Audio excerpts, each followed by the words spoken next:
Hello everyone. So we have started Unit 4 EMI and AC, and in previous lecture we have discussed about EMI and magnetic flux.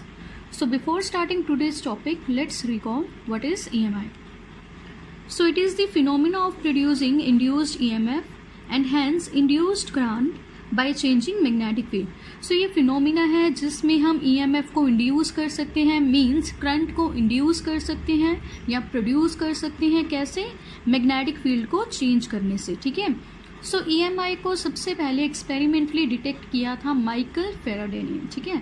सो आज का हमारा first topic है Faraday's experiment. सो वो experiment हम study करेंगे। ठीक है। And इस एक्सपेरिमेंट की रिलेटेड माइकल फैराडे ने इलेक्ट्रोमैग्नेटिक इंडक्शन के कुछ लॉज दिए थे।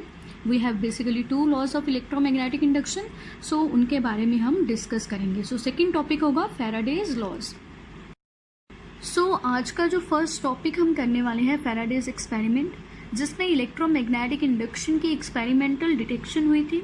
उसमें जो स्टेप्स रिपीट होने वाले हैं मैं उनके बारे में पहले डिस्कस करूंगी। मींस जो इलेक्ट्रोमैग्नेटिक इंडक्शन का बेस है हम उनके बारे में पहले डिस्कस कर लेते हैं। ठीक है। सो बेस क्या है कि अगर मैग्नेटिक फील्ड चेंज होगी, सो ये स्टेप्स आपको अब याद रखने हैं। अगर मैग्नेटिक फील्ड चेंज होगी तो मैग्नेटिक फील्ड के साथ एक क्वांटिटी रिलेट करती है मैग्नेटिक फ्लक्स, वो भी क्या होगी? चेंज। सो अगर मैग्नेटिक फ्लक्स चेंज होगी तो फैराडे ने क्या ऑब्जर्व किया कि EMF इंड्यूस होगी, मींस EMF प्रोड्यूस होगी। तो EMF क्या है? Source of current. अगर EMF प्रोड्यूस होगी मींस करंट भी क्या होगा? इंड्यूस होगा, मींस करंट भी प्रोड्यूस होगा। सो ये है बेस इलेक्ट्रोमैग्नेटिक इंडक्शन का कि मैग्नेटिक फील्ड में चेंज होना चाहिए। सो क्या होगा? करंट प्रोड्यूस होगा। ठीक है। So now let's start with the topic Faraday's experiment. ठीक है। सो फर्स्ट हम देखेंगे कि उसने क्या क्या चीज़ें यूज़ की थी इस एक्सपेरिमेंट में। So see we have coil connected with galvanometer, means उसने एक कॉइल ली थी जिसे कनेक्ट किया था गैल्वेनोमीटर से, एंड उसने एक बार मैग्नेट ली थी। ठीक है। सो एक्सपेरिमेंटल सेटअप क्या है? सो सी हमारे पास एक कॉइल है, कॉइल मीन्स वायर है जिसके साथ हमने क्या कनेक्ट किया है? Galvanometer, and we have a bar magnet. ठीक है। सो देखो इस कॉइल को अगर हम देखें, इस कॉइल के साथ कोई भी सोर्स ऑफ करंट कनेक्टेड नहीं है, मीन्स कोई बैटरी या सेल कनेक्टेड नहीं है इस कॉइल या वायर के साथ। सो इसमें से तो करंट फ्लो नहीं हो सकता। तो अब हम देखेंगे कि कैसे एक्सपेरिमेंटली इलेक्ट्रोमैग्नेटिक इंडक्शन को फैराडे ने डिटेक्ट किया था। कैसे without any source, means without any cell और बैटरी, इस वायर में करंट फ्लो करेगा, एंड उस करंट को डिटेक्ट कौन करेगा? ये गैल्वेनोमीटर। ठीक है। सो फैराडे ने 4 स्टेप्स परफॉर्म किए थे इस एक्सपेरिमेंट में। सो हम वो 4 स्टेप्स को अब देखेंगे एंड उसके ऑब्जर्वेशंस भी नोट करेंगे। ठीक है। सो फर्स्ट स्टेप में उसने क्या किया था? मैग्नेट एंड कॉइल को रेस्ट पे रखा था। ठीक है। मींस ना तो मैग्नेट मूव कर रही है ना ही कॉइल मूव कर रहा है। एंड फिर उसने इस गैल्वेनोमीटर की ऑब्जर्वेशन ली थी। तो उसने नोट किया कि galvanometer shows no deflection, means इस टाइम पर गैल्वेनोमीटर ने कोई भी करंट डिटेक्ट नहीं किया, 0 डिफ्लेक्शन दी। ठीक है। सो ये था first step. And second case में उसने क्या किया? उसने इस मैग्नेट को मूव करवाना शुरू कर दिया towards the coil, means he brought the magnet towards the coil with north pole approaching the coil. ठीक है। सो इस केस में उसने क्या ऑब्जर्व किया कि गैल्वेनोमीटर जो है वो डिफ्लेक्शन शो कर रहा था। सो गैल्वेनोमीटर डिफ्लेक्शन शो करेगा इस डायरेक्शन में, मींस इस कॉइल में करंट की डायरेक्शन क्या है? Anti clockwise. सो सी यहाँ पर कोई भी सोर्स ऑफ करंट नहीं है, means without any battery, without any cell इस वायर में करंट प्रोड्यूस हुआ है, जिस करंट को गैल्वेनोमीटर ने क्या किया है? डिटेक्ट। सो ये कैसे हुआ? इसके पीछे जो 4 स्टेप्स हैं वो मैं आपको इंट्रोडक्शन में बता चुकी हूँ। सो अब हम वही डिस्कस करेंगे। सो सी जैसे ही हम मैग्नेट को कॉइल की तरफ मूव करवाना स्टार्ट करेंगे तो क्या होगा? इस कॉइल में से जो मैग्नेट की मैग्नेटिक फील्ड पास कर रही थी वो क्या होनी शुरू हो जाएगी? इंक्रीज। मींस जैसे जैसे हम मैग्नेट को कॉइल की तरफ मूव करवाते रहेंगे तो इस कॉइल में से जो मैग्नेटिक फील्ड इस मैग्नेट के पास हो रही है वो कॉन्टिन्यूसली क्या होती रहेगी? इंक्रीज। हम कंपेयर भी कर लेते हैं। सपोज फर्स्ट केस में मैग्नेट हमारे पास यहाँ पर है, तो इसकी मैग्नेटिक फील्ड इस कॉइल में से डिस्टेंस ज़्यादा होने की वजह से क्या होगी? कम पास होगी। सेकेंड केस में अगर हम मैग्नेट को यहाँ ले आए तो अब देखो कॉइल एंड मैग्नेट में डिस्टेंस बहुत कम है, तो यहाँ पर जो कॉइल है उसमें मैग्नेटिक फील्ड ज़्यादा पास होगी मैग्नेट की। So it means position change करने से मैग्नेट की इस कॉइल में से मैग्नेटिक फील्ड क्या हो रही है, इंक्रीज हो रही है। सो इन शॉर्ट हम लिख सकते हैं कि मैग्नेटिक फील्ड चेंज हो रही है, ठीक है। सो अगर मैग्नेटिक फील्ड चेंज हो रही है तो मैग्नेटिक फ्लक्स भी क्या होगी, चेंज, ठीक है। कैसे? जैसे जैसे हम मैग्नेट को कॉइल के पास लेकर जाते रहेंगे वैसे वैसे इस कॉइल में से जो मैग्नेट की मैग्नेटिक फील्ड लाइंस हैं वो ज़्यादा पास होंगी। यहाँ के कंपैरेटिवली अगर हम मैग्नेट को यहाँ रखते तो इसमें से जो मैग्नेटिक फील्ड लाइंस है वो ज़्यादा पास हो रही हैं। इस पोजीशन पर अगर मैग्नेट को रखें मींस मैग्नेटिक फ्लक्स भी क्या हो रही है, चेंज। सो फैराडे ने क्या ऑब्जर्व किया कि जब भी मैग्नेटिक फील्ड चेंज होगी तो मैग्नेटिक फ्लक्स चेंज होगा, एंड जब भी मैग्नेटिक फ्लक्स चेंज होगा तो एक ईएमएफ इंड्यूस होगी, एंड इसी ईएमएफ के कारण करंट क्या होगा, इंड्यूस होगा। मींस इस कॉइल में करंट क्या होगा, प्रोड्यूस होगा, एंड उस करंट को ये गैल्वेनोमीटर क्या कर रहा है, डिटेक्ट, ठीक है। सो अगर हम इन शॉर्ट बोले तो इस कॉइल में ईएमएफ आई, उस ईएमएफ का कॉज क्या है, change in magnetic flux. EMF तभी आएगी जब मैग्नेटिक फ्लक्स क्या होगा, चेंज होगा, ठीक है। सो थर्ड केस में फैराडे ने क्या ऑब्जर्व किया कि जैसे ही took the magnet away from the coil, means जैसे वो मैग्नेट को इस कॉइल से दूर लेकर जा रहा था तो गैल्वेनोमीटर ने अगेन डिफ्लेक्शन शो की, एंड इस केस में जो डिफ्लेक्शन शो की वो प्रीवियस केस से ऑपोजिट थी। मींस इस केस में उसने करंट डिटेक्ट किया कि एंटी क्लॉकवाइज डायरेक्शन में है।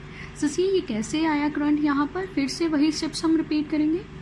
जैसे जैसे वो मैग्नेट को कॉइल से दूर लेकर जाता रहा वैसे वैसे इस कॉइल में से जो मैग्नेटिक फील्ड इस मैग्नेट की पास हो रही थी वो डिक्रीज होती रही।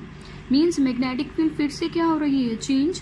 सो अगर मैग्नेटिक फील्ड चेंज हो रही है तो मैग्नेटिक फ्लक्स भी क्या होगी, चेंज, एंड मैग्नेटिक फ्लक्स जब चेंज हो तो क्या प्रोड्यूस होती है, ईएमएफ, एंड उसी ईएमएफ के कारण इस कॉइल में क्या प्रोड्यूस हुआ, करंट, एंड उसी करंट को इस गैल्वेनोमीटर ने क्या किया, डिटेक्ट, ठीक है। सो नाउ हम observations of Faraday's experiment read करेंगे। Number 1, as long as the magnet and the coil are at rest galvanometer shows no deflection. जैसे मैंने फर्स्ट केस में बताया कि फर्स्ट केस में जब उसने मैग्नेट एंड कॉइल को रेस्ट पे रखा तो कोई भी डिफ्लेक्शन नहीं दी गैल्वेनोमीटर ने। क्यों? बिकॉज रेस्ट पर रखने से चेंज इन मैग्नेटिक फील्ड नहीं हो रही थी। जब चेंज इन मैग्नेटिक फील्ड नहीं होगी तो फ्लक्स भी चेंज नहीं होगा, एंड अगर फ्लक्स चेंज ही नहीं होगा तो करंट प्रोड्यूस नहीं होगा, ठीक है।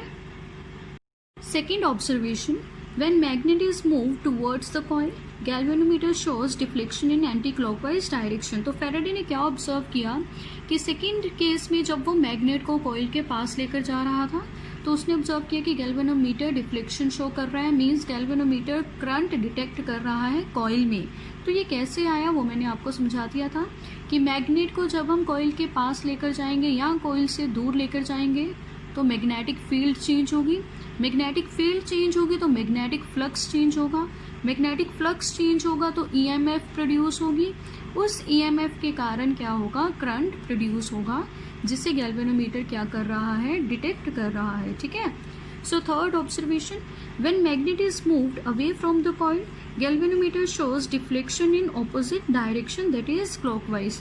तो सेम जैसे हम कर चुके हैं कि जब वो मैग्नेट को कॉइल से दूर लेकर गया तब भी गैल्वेनोमीटर ने डिफ्लेक्शन शो की, बट प्रीवियस केस से क्या थी, डिफ्लेक्शन ऑपोजिट, ठीक है। So last observation, galvanometer shows large deflection as magnet is moved faster.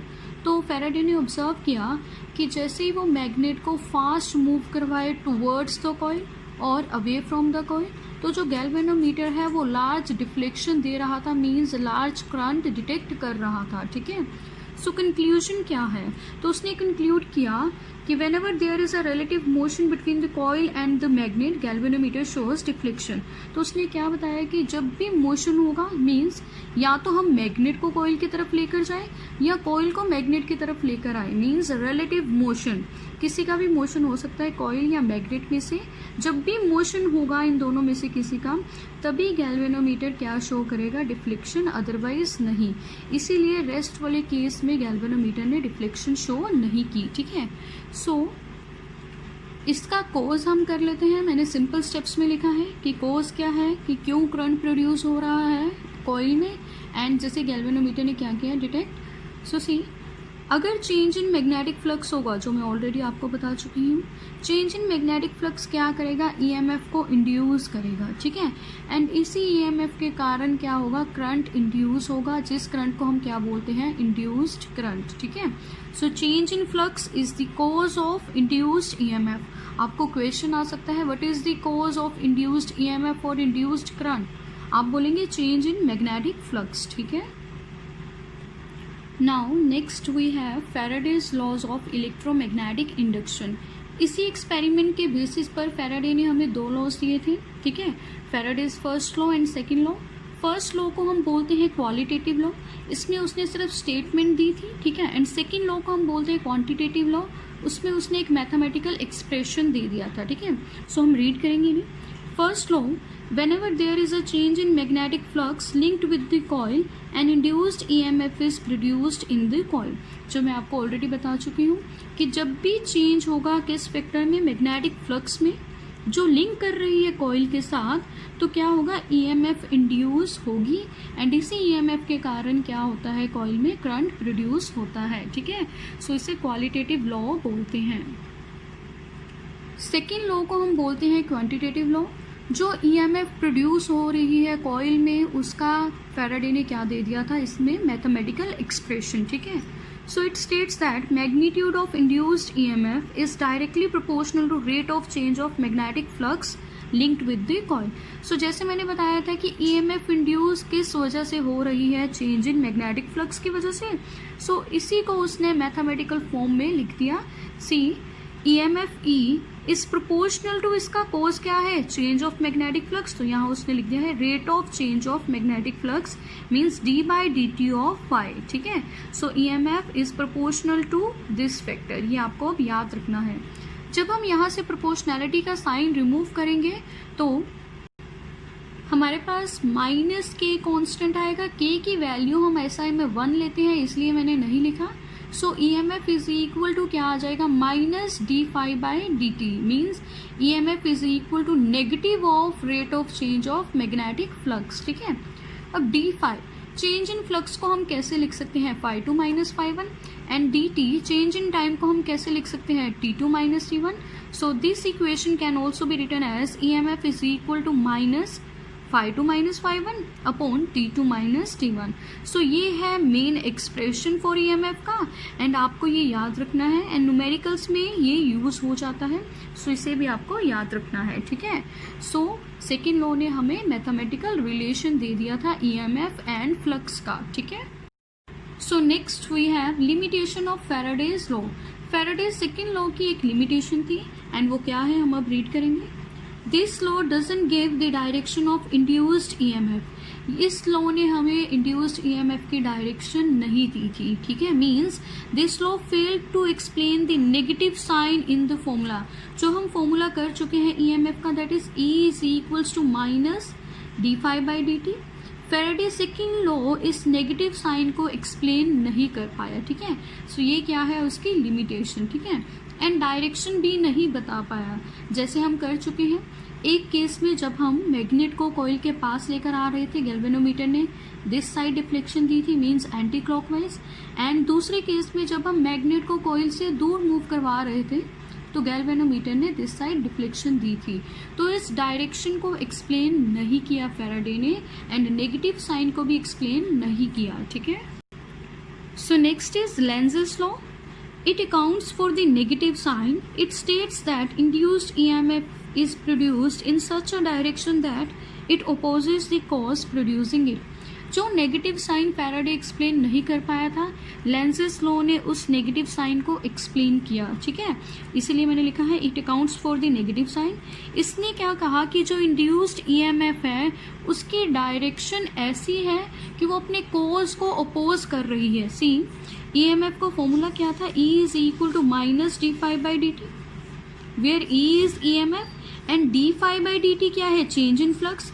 Change in flux क्या है, EMF का कोज, ईएमएफ इसी कोज की वजह से प्रोड्यूस हो रही थी. So see EMF is equal to minus of cause. Minus means जो ईएमएफ प्रोड्यूस होगी वो अपने कोज के ऑपोजिट डायरेक्शन में प्रोड्यूस होगी. ठीक है. सो यही था हमारा आज का लेक्चर. तो अब आपको याद रखना है कि चेंज इन मैग्नेटिक फ्लक्स के कारण क्या होगा, ईएमएफ प्रोड्यूस होगी. ठीक है. सो ये बेस है इस चैप्टर का. ठीक है. Thank you.